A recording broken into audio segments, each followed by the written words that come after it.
Genesis says that the man and the woman were naked and felt no shame. God designed that our sexuality be a source of innocent pleasure and childlike happiness. He wants us to lose self-consciousness in intimate union with our partner.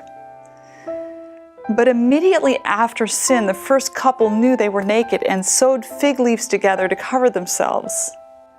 This shame at nakedness has become such a standard part of human nature that its absence and corresponding exhibitionist behaviors are considered pathological. The American Psychiatric Association calls it exhibitionistic disorder. In other words, in our fallen condition, a sense of shame at nakedness is normal. But it goes too far, and it morphs into body shame. The amount of body shame out there is extreme. 70% of women 18 to 30 years old don't like their bodies, as well as 43% of men. And only 20% of men and 11% of women are body positive. Well, it's no wonder. A human G.I. Joe would have a 44-inch chest and a 29-inch waist in comparison with 39 inches and 40 inches in the average man. Barbie's measurements would be 36, 18, 33, and her neck would be 9 inches circumference in comparison to the 15-inch average neck. No wonder we're so warped in our expectations. No wonder we stand in front of the mirror and say, yuck. The media uses our body shame to commercial advantage. Take, for instance, breasts. It may come as a surprise, but throughout the grand arc of fashion history, small breasts in women have been considered more ideal than large ones. It's only in recent history in the West that large breasts have become fetishized. So desire for large breasts has increased in recent years, and do you know what else has increased? The availability and affordability of breast implants. I'm saying that I think the cosmetic industry has monetized our body shame. It has created a product, breast implants, and shamed us women into thinking we need it. The breast implant industry makes over $1 billion a year selling its wares to 1 in 26, or 4% of women in the U.S. Now, I have nothing against cosmetic procedures for deformities or extreme aging, but every candidate should ask, am I doing this out of shame because I've compared myself with some unrealistic ideal of beauty? The ability to accept ourselves and our bodies for what they are and to see them as fearfully and wonderfully made is a gift of God.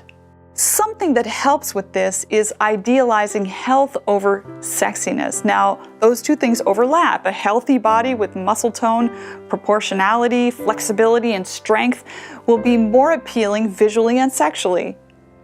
But when the motive is health and serving others with our God-given strength, looks and sex appeal don't become an end in themselves. I personally overcame anorexia partly by idealizing health over thinness.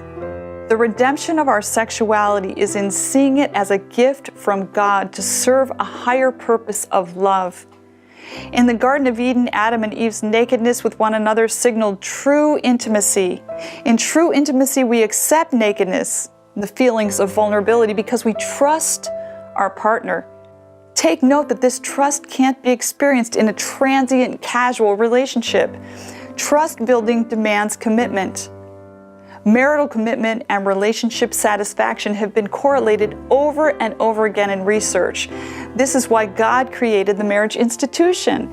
It provided the foundational commitment, security, and trust needed to cultivate true love. It's when we really trust someone that we can safely show them our private parts, both physical and emotional, without shame. In fact, true intimacy demands this. We must trust them not to reject us and trust that we won't want to reject them. I believe we crave that naked and not ashamed experience and the intimacy that comes with it.